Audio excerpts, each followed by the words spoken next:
When I was a little girl, my parents often left me alone at home in our small but cozy house on the outskirts of town. I liked to hide under the old clothes dryer, imagining that every time I went in there, it was like creating a kind of protective cocoon of white sheets. I was often visited by my grandmother, who had passed from this world years ago. Despite this, I always felt her presence. Her voice echoed in my head, her words were like echoes of the past, and sometimes I could even hear her calling my name. Sometimes she cried, and her tears seemed real to me. When she died, I was only a year and a half old.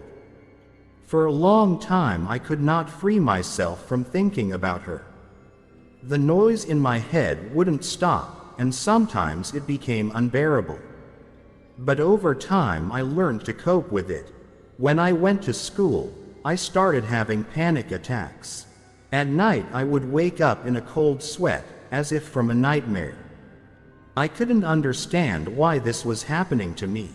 I tried to forget her, but all my attempts were in vain. She kept appearing to me in my dreams, dressed in a white dress.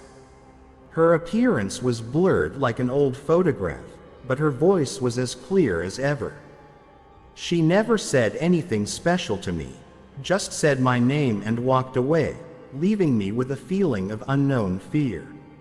One day I decided to go to the very center of our town. I was walking along the square, among the crowd of passers-by, and suddenly I saw her.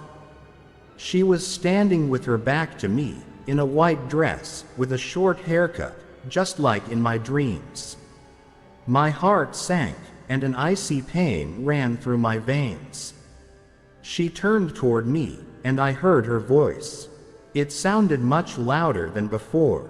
She calls out to me, and I feel panic overwhelm me. I fall to my knees, trying to reach for her, but everything around me freezes. It's like the people around me have stopped in time, and only she and I remain in this moment. She takes my hand and says her last words, "It's too late. Wake up," and everything disappears. I wake up on my bed. My relatives are sitting next to me. They're trying to comfort me. But I don't remember anything else. Her voice, her image, all gone, leaving me with a feeling of emptiness. Though many years have passed, I still try to remember, but to no avail.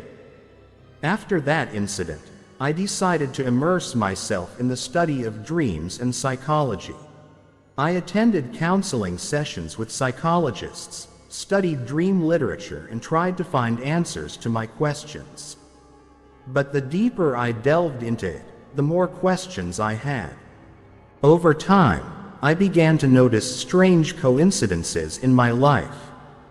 For example, when I stopped thinking about my grandmother, suddenly I would run into people on the street who looked like her.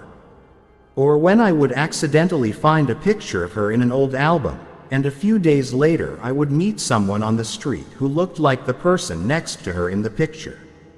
These strange coincidences confused me even more. I started asking questions to my relatives, trying to find out more about my grandmother. But most of them were gone from this world and information was very scarce. Finally, I decided to contact the priest at the local church. I told him about my strange dreams and feelings, and he told me that in some cases the souls of the departed may be trying to deliver a message or warn about something. This information got me thinking, maybe my grandmother was trying to tell me something in her dreams? But what was it, and why is this happening to me specifically? I have since decided to accept this as part of my life and keep searching for answers. Maybe one day I will realize what she was trying to tell me and find peace for her soul and for myself.